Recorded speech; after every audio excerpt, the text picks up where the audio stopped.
And we are live. What's going on out there, YouTube? This is STL0320 representing JVS. I've got two awesome friends of mine, Keaton and Anthony Rodriguez. Keaton, um, you guys have just watched Spider-Man Homecoming. So really, this is you guys' show in so many words. So I'm going to let you guys take the reins and introduce yourselves and let people know what you thought about Spider-Man Homecoming. This is your instantaneous reaction, I guess. All right, you can go first, Anthony. Keaton. Yeah, so hey guys, Anthony Rodriguez, pretty much on my channel. It's I do movie reviews, TV reviews, TV episode reviews. Pretty much it. I'm happy to be here. Yeah, I'm homecoming, and yeah, got a little bit to say, and excited. Yeah. My name is Keaton. I'm pretty much. I've always been big into movies, comics, games, all the above. I've just now kind of started breaking into the YouTube reviews and everything along with Sam. Sam's letting me be a part of JVS, and I'm just really happy to be here. Sweet Christmas, it's time. All right. All right. So, I mean, going into the film, what were y'all's feelings going into it? And then I guess you can go ahead and follow it up what you thought about the film. I'll go first. So my first kind of expectation for the movie, like I didn't like the trailers. I haven't really been kind of like about Spider-Man Homecoming because I really the same. I didn't like Edge of 17, that much. I wasn't a fan of the new Power Rangers movie that came out this year, so that they were going to be doing like a John Hughes high school type of movie. I was like, okay, I'm done. I love Ferris Bueller. I love The Breakfast Club, and to get that and kind of the whole Sony Venom Black Cat that's been going on right now, kind of like dang, like is this movie gonna feel safe? Is it gonna feel rushed? Because I really don't like the Amazing Spider-Man movies, especially the Amazing Spider-Man 2, which I feel like is just oh god, he has it right there. Oh, my eyes. Oh, okay. Because this baby right here is for me. I was like maybe like 7, 8 years old when I saw this movie for the first time, and I was like, and I watched it with my grandmother, and it changed my life, and and I just haven't. Spider-Man hasn't been done justice for a long time, so really low expectations. So, yeah. How about you, Keaton? I'll tell you, I completely agree with what you said. The trailers did not have at all, like the music that they used and everything. And I already felt strange going into it because I didn't even really understand like why Spider-Man I felt like he got forced into Civil War. They just kind of smushed him in there for pretty much for fan service, if you ask me. And so I was really trying to figure out, like, okay, how Spider-Man gonna fit into all of this? Because as soon as they said like, oh, and Robert Downey Jr. is gonna be in it, and I was like, oh, okay, sure, why not? And so I went into it. I wasn't a fan of the trailers at all, but I had the reason I did have high expectations for the movie is because when it comes to comic book movies, in my personal opinion, if you can stick a solid villain, you can do a pretty decent movie. Like the comic book movies in the past that I've seen, the ones that I was not crazy about were the ones where they did not stick the villain. You mentioned Spider-Man 2, Alfred Molina. He knocked it out of the park as Otto Octavius. I loved him. And then you have Amazing Spider-Man 2 with Jamie Foxx making music with electricity. And it was just, why is Skrillex working with Hans Zimmer? I don't know, but it was a lot of strange things going on there. But as soon as they casted Michael Keaton, I was just like, boy, like I was extremely hype for it, because, and it's also, I wanted to see some of the other Spider-Man villains on screen that we hadn't got a chance to see before. And so as soon as I heard he was playing Vulture and I saw like the tech in the trailers and stuff, I was really excited.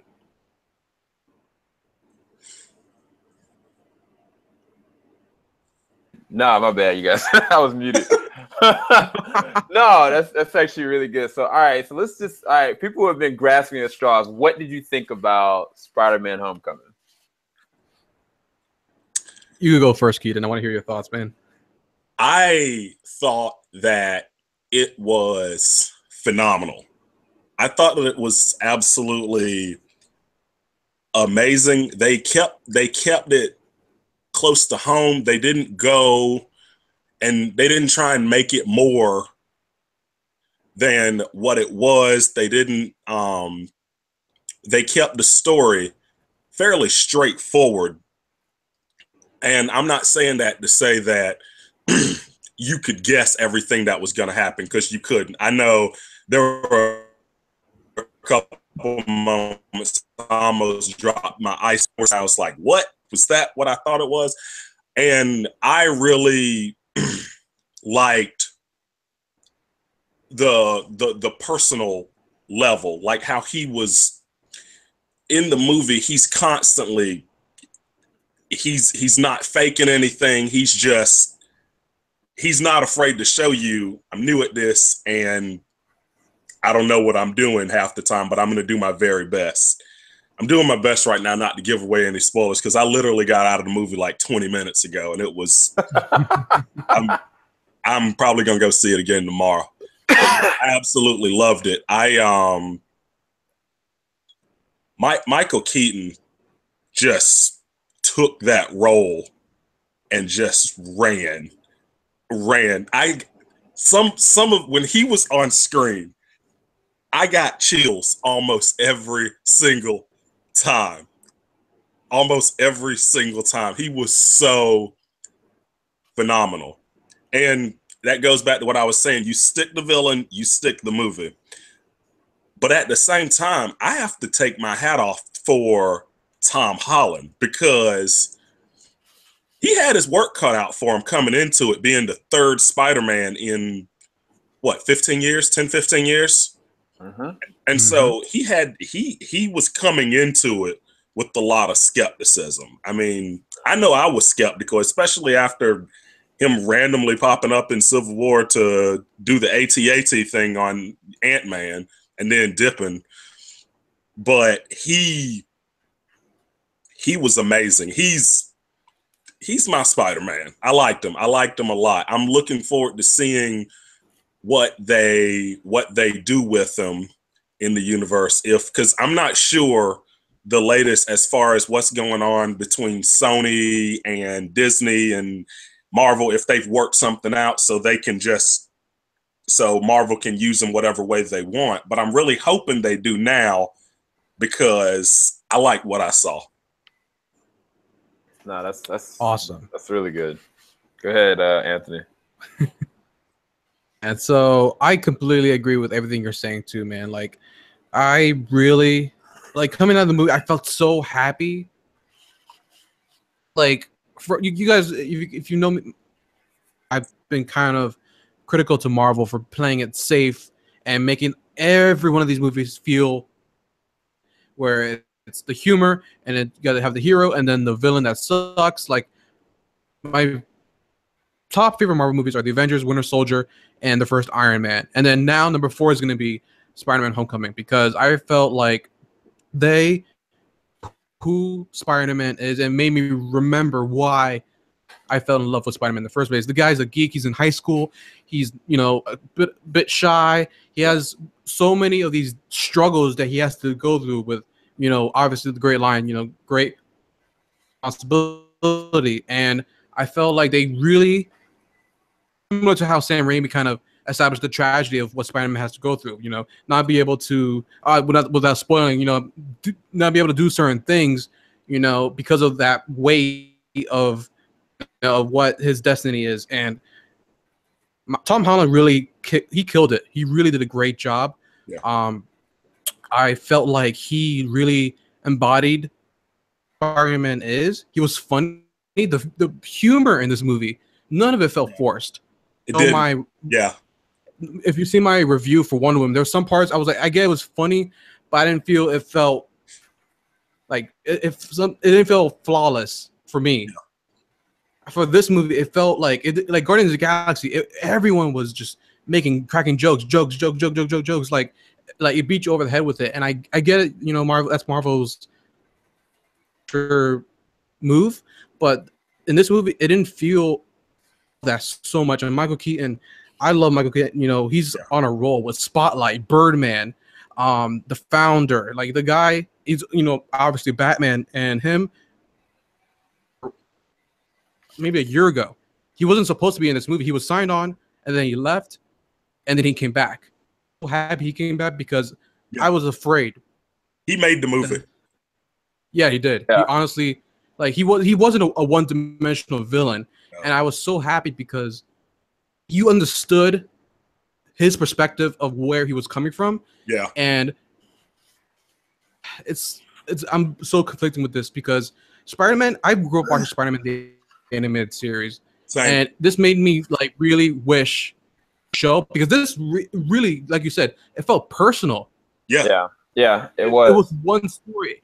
It didn't focus on trying to set up. It didn't feel like a movie that had to set up another movie.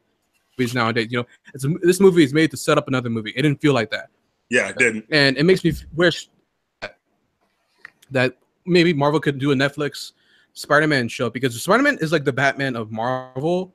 The villains are just, you know, Mysterio, Green Goblin, Hobgoblin, you know, movie 2, obviously, and so on and so on. And I feel like more, honestly. And the movie did a great job establishing that, hey, I want more. The characters were fun. There's one character that I'll get to that I was like, no. But I love the friend, May, Marisa Tomei, you know, being, I love Michael Keaton. I loved pretty much all the kids. I thought their chemistry was really good. Yeah. Which I'll get to in a sec. But Robert Downey Jr. Here's the thing about Robert Downey Jr., which I'll. But he's a great actor. Like I loved. Yeah. I loved him in Chaplin. I loved him as Iron Man. And this movie, he really of not trying to make the attention go on him. Yeah. Right. Make sure that he became somewhat of it, kind of like a mentor figure to Spider-Man. Yeah. That makes sense, you know? Yeah. And I felt like he didn't feel it's like, oh, here's Spider-Man, Iron Man here to set up this movie, and he's here for this to set up this movie. It didn't feel like that. It just felt like it took place in the same universe, and it just happened to have all these amazing characters. So I was so happy that it didn't end up being one of those. Like, for example, Age of Ultron, I didn't love. I actually don't like that movie at all, actually. And I felt that movie set up too much. It felt too much stuff, like, set up, you know, for like, I'm just like, because we live in an age where it cannot be standalone anymore. Logan did a good job of making it standalone. I thought that Spider-Man Homecoming did a good job. Yeah. But there's some parts where you have to maybe watch, like, Civil War, Iron Man, other characters, Winter Soldier, and you have to watch those movies. But it did a good enough job where I still had a good time in the theater, even though I haven't seen even if someone. So. Yeah, no, I think that great job. Oh, I'm sorry. I saw you. No, you good. No, I was just saying that to your point that hypothetically speaking, if somebody was just under a rock and never seen any of the other Marvel movies or Civil War, and they kind of saw just the way this movie played out, this is very much so only Spider-Man's movie. And somebody in the chat had asked, you know, how much influence did Tony Stark have? Did he have a lot of combat? Like, as much as you see Tony Stark is in the trailers, but the moments that you don't see in the trailers were very good. For me personally, the one Marvel movie I didn't like was Iron Man 3. If I think about it, it just makes me Trash. sad. But the things that they do in this movie correct some of the issues that I had in Spider-Man 3. And I can't even tell you how. I can't tell you why. But some of the Iron Man 3 or yeah, in Iron Man 3. Like some of the issues I had about Iron Man 3 and some of the stuff that I didn't understand about Civil War, like they kind of counter-corrected it by the end of it for Tony Stark as a character for me. I actually rallied behind Tony Stark on some notes in this movie. The other thing that, like you guys said, I couldn't gush enough about Michael Keaton. I'm going to ask you guys a personal question about the villains of the MCU in general. To me, Michael Keaton might be the best MCU villain. I'm curious, in your personal opinion, we haven't got Thanos yet, and Loki is definitely one of my favorites, one of my loves. But I'm just sitting there thinking about Michael Keaton. When he didn't have the mask on, the man was perfect. Like, I was like, I couldn't, I've waited for this moment to gush about this. I'm going to save it until the spoiler discussion. But for me, at this point, he might be one of the best MCU villains. And I'm just curious, where do you guys rank him? And what do y'all think in terms of... I'm gonna be completely honest. And the thing is, right now, I'm really, really hyped because I really love that movie and I love Michael Keaton. So now, watching Michael Keaton in Spider-Man Homecoming was like that first time you watched Usain Bolt in the Olympics and you knew he was going to be good, but you didn't know he was going to be that good. And then he shattered the record and looked at everybody like, what, before he even finished. That's what Michael Keaton did because, like, and this is not to spoil anything, but the man can literally be in a room with nothing in it and terrify you. Like, like, his lines, like every single thing he said was so passionate. There were times I was like, who am I pulling for? Because he took he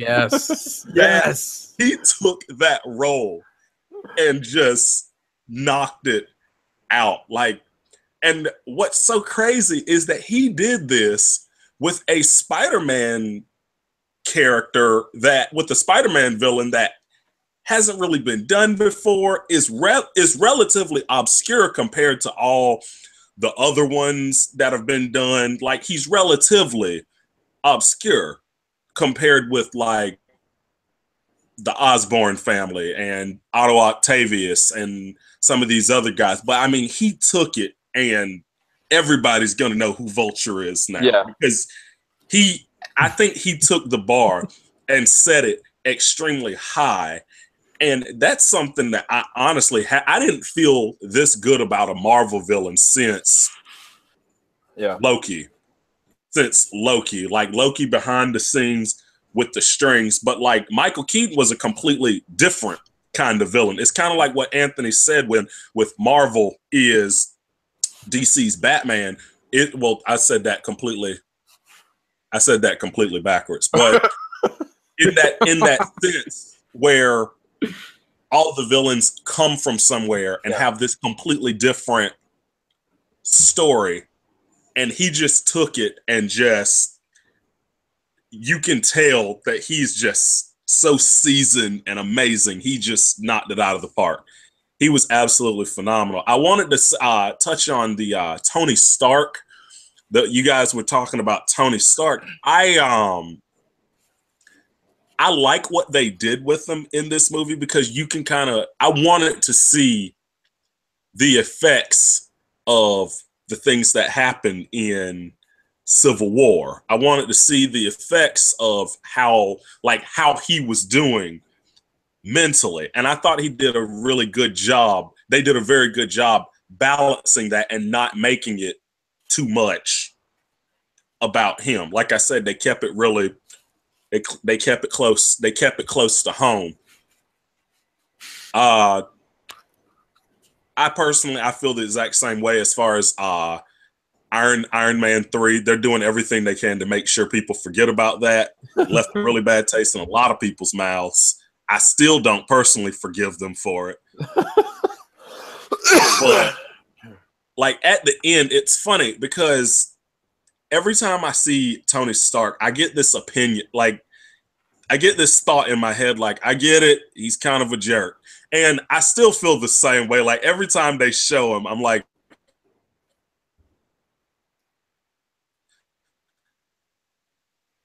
I feel about him. That's how I feel about him. Like, but they've really built on him. Like when you think about where he was in Iron Man 1, all the way up until now, all these years later and everything. And they've done a phenomenal job with taking his character from point A to point B. I'm very, very interested to see how all of this plays out. There's so much more I want to talk about, but I don't want to give away anything, but I loved it. Yeah. Yeah, we're definitely going to go more in depth with this come Saturday. Anthony, well, I'll leave you guys. What's your closing thoughts, and then what's your grade? He didn't get to respond about Keaton. I don't think. I think I went first. Oh yeah. The Marvel ranking. Yeah, that's what. Yeah, real quick. Yeah, in terms of, that's tough because I love Loki, and I think the only Marvel villains I actually love kind of was a villain in The Winter Soldier, but really wasn't. But also Obadiah Stane. Obadiah Stane, I loved him too. Yeah, I loved him as Jeff Bridges did a great job. Like, yeah, he did. Michael Keaton, I think, fantastic job that he at a point in this movie, and there's a moment that happens like half of the movie, and me and my sister were like his facial expressions, yes, like gave me nerves. Like I was just like, oh my god, like I was like so happy he was in this movie. I rank him second favorite Marvel villain behind Loki, just because Loki. Because like it's the thing is that he did such a good job is he made it so personal. It was like you got his perspective, and you're just like, wow. I'm like you said, Sam. I don't know who I was rooting for at one point. Yeah, because I was just like, yo, they had time to develop him as a character, you know, and I thought they just doing that. But you said you wanted to how would we rank it as a grade? Yeah, I don't want us to get into numbers. I was gonna save numbers for the spoiler discussion. So if you had to go from like A+ to like a F, what would you letter grade this movie for you? Okay.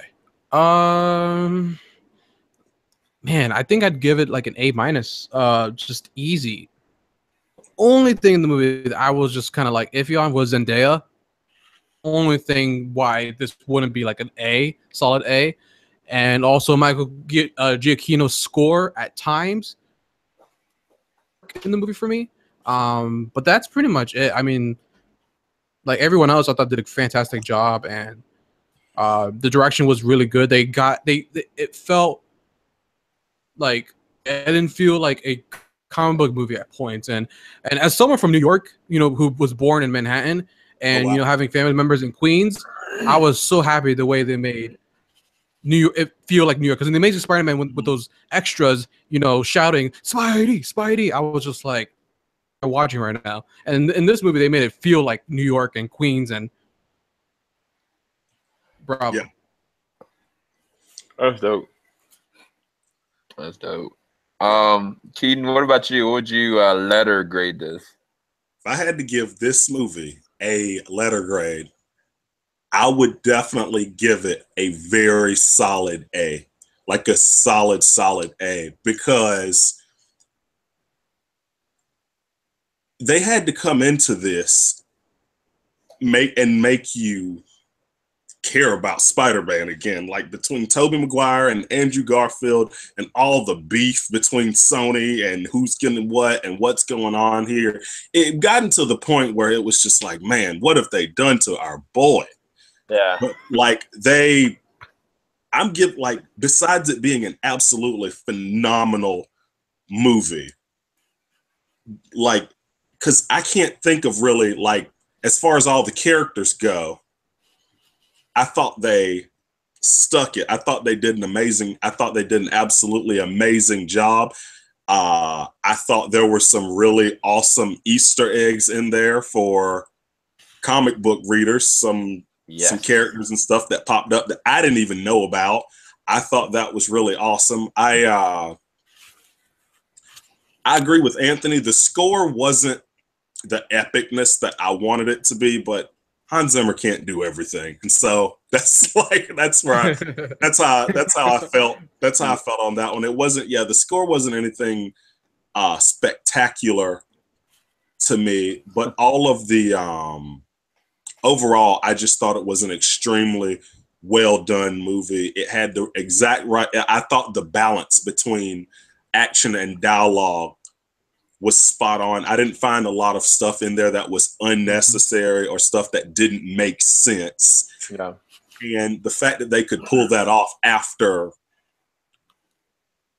Tobey Maguire dancing in a cafe, after oh my Jamie God, Foxx's weird thing that he did. Dr. Manhattan. Yeah, after all of that, they still managed to bring it around and make it cool again and make you do it. I thought they knocked it out of the park. Yeah. And I give it an A. And honestly, I'd easily, as of right now, I think it's easily one of Marvel's best movies they've ever done, period. Yeah. Yeah, I keep gushing about it because the reality is, for me, thinking about what they did with Spider-Man, bringing him to the MCU, is a feat in and of itself. Yeah. Coming out of the deficit that was the Amazing Spider-Man 2. And for them to give us a great Spider-Man movie from the public's perception, there was a point in the movie that you hear Spider-Man say, "Come on, Spider-Man." I'm not gonna spoil it.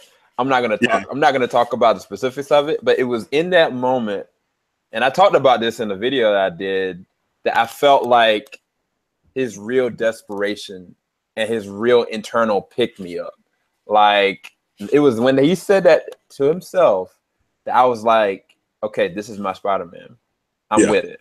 I'm there. I'm already there. And I'll talk about the specifics more in our spoiler discussion on Saturday. But I guess we can end it here, you guys. Y'all have kind of gushed about it. You've given everybody your grade. I guess that's a highly recommended. Y'all go and check it out. There's a lot of Easter eggs, a lot of things that we still have yet to talk about. There's 2 post-credit sequences. Both of them are pretty good. Probably the first one's probably one of the better post-credit sequences the MCU's done since Avengers 1 or The Winter Soldier. But I guess that's it. Everybody go to the description bar below and check out Anthony and Keaton on their Twitters. Check out Anthony's YouTube page. And we'll be back on Saturday to give you guys more Spider-Man talk. All right. I guess we out. Peace, everybody. Have a good night, guys.